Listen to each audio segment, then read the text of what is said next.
10 শ্রেণীর নারীকে আল্লাহ রাব্বুল আলামিন খুব পছন্দ করেন এবং অত্যন্ত ভালোবাসেন। এর মধ্যে 1 নম্বর হলো যে নারীর সাথে কেউ অন্যায় করে এবং সেই নারী তাকে মাফ করে দেয়, আল্লাহ রাব্বুল আলামিন তাকে অত্যন্ত ভালোবাসেন। 2 নম্বর যে নারীগণ ধৈর্যশীল হন, আল্লাহ রাব্বুল আলামিন ধৈর্যশীলদেরকে অত্যন্ত পছন্দ করেন।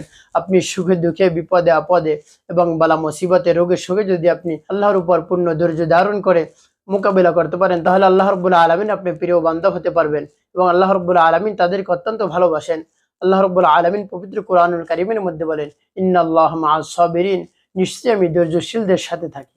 3 নম্বর যে নারী গুনাহ করার পর আল্লাহ রাব্বুল আলামিনের কাছে সাথে সাথে তওবা করে, আস্তাগফিরুল্লাহ রাব্বি মিন কুল্লি যামবি ওয়া আতুবু ইলাইহি লা হাওলা ওয়ালা কুওয়াতা ইল্লা বিল্লাহিল আলিয়্যিল আযীম। গুনাহ হয়ে যাওয়ার সাথে সাথে একা একা গোপনে গোপনে সে কাঁদতে থাকে এবং বলতে থাকে, দুনিয়ার আর কেউ দেখলো না কিন্তু আল্লাহ রাব্বুল আলামিন তো দেখেছে, আমাকে আল্লাহ রাব্বুল আলামিন কি মাফ করবে? এভাবে অনুতপ্ত হয়ে আল্লাহ রাব্বুল আলামিনের কাছে ক্ষমা চায়। আল্লাহ রাব্বুল আলামিন ওই সমস্ত নারীকে অত্যন্ত ভালোবাসে। 4 নম্বর পুত ও পবিত্র নারীগণ যারা সদা সর্বদা পাক পবিত্র অবস্থা থাকে, তাদেরকে আল্লাহ রাব্বুল আলামিন অত্যন্ত ভালোবাসেন। নবী সাল্লাল্লাহু আলাইহি ওয়াসাল্লাম বলেছেন, আত-তুহুরু শাতরুল ঈমান, পবিত্রতা ঈমানের অঙ্গ। তাই সদা সর্বদা যদি পবিত্র অবস্থায় থাকতে পারেন, আল্লাহ রাব্বুল আলামিন আপনাকে অত্যন্ত ভালোবাসবেন। 5 নম্বর যে নারী গীবত করেন, আল্লাহ রাব্বুল আলামিন তাদেরকে ভালোবাসেন।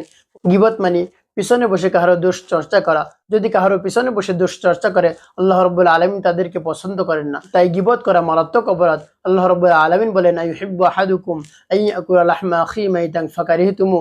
কেউ যদি গীবত করে তাহলে সেজন্য তার মৃত্যু ভাইয়ের গোশত ভক্ষণ করলো।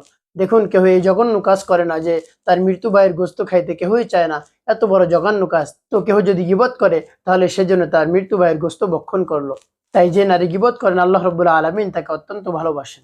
6 নম্বর যে নারী স্বামীর সাথে ভালো থাকে, অর্থাৎ স্বামী তার জন্য যা পছন্দ করে তার উপরে সে খুশি থাকে, স্বামী যা কিছু এনে দেয় তার উপরে সে খুশি থাকে।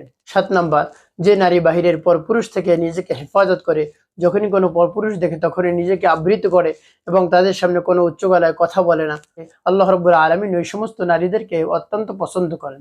8 নম্বর যে নারী বাহিরে সুগন্ধি ব্যবহার করেন না, বাইরে সুগন্ধি ব্যবহার করা নারীদের জন্য নিষেধ। আপনি ঘরে বসে সুগন্ধি লাগাতে পারেন, আপনি যখনই বাহিরে যাবেন তখনই এই সুগন্ধি যুক্ত কোনো জিনিস ব্যবহার করবেন না। 9 নম্বর স্বামীর আনুগত্য করা। যদি কোনো স্ত্রী মারা যায় আর স্বামী যদি বলে আমার স্ত্রী অত্যন্ত ভালো ছিল, তাহলে আল্লাহ রাব্বুল আলামিন তাকে জান্নাত দান করে। তেমনি ভাবে কোনো স্বামী যদি মারা যায়, স্ত্রী যদি বলে আমার স্বামী অত্যন্ত ভালো ছিল, তাহলে আল্লাহ রাব্বুল আলামিন তাকে জান্নাত দান করেন। 10 নম্বর পর্দাশীল নারী। আল্লাহ রাব্বুল আলামিন পর্দাশীল নারীদেরকে অত্যন্ত ভালোবাসেন। পর্দা করা হলো ফরজ। আপনার নামাজ পড়া যেভাবে ফরজ, হজ করা ফরজ, তেমনি ভাবে পর্দা করাও ফরজ। তাই সদা সর্বদা পর্দার সহিত থাকতে হবে এবং পর্দার সহিত চলতে হবে। ওই সমস্ত নারীদেরকে আল্লাহ রাব্বুল আলামিন অত্যন্ত ভালোবাসেন এবং তাদের জীবনকে আল্লাহ রাব্বুল আলামিন সুখময় করে দেন এবং সবকিছু সহজ করে দেন।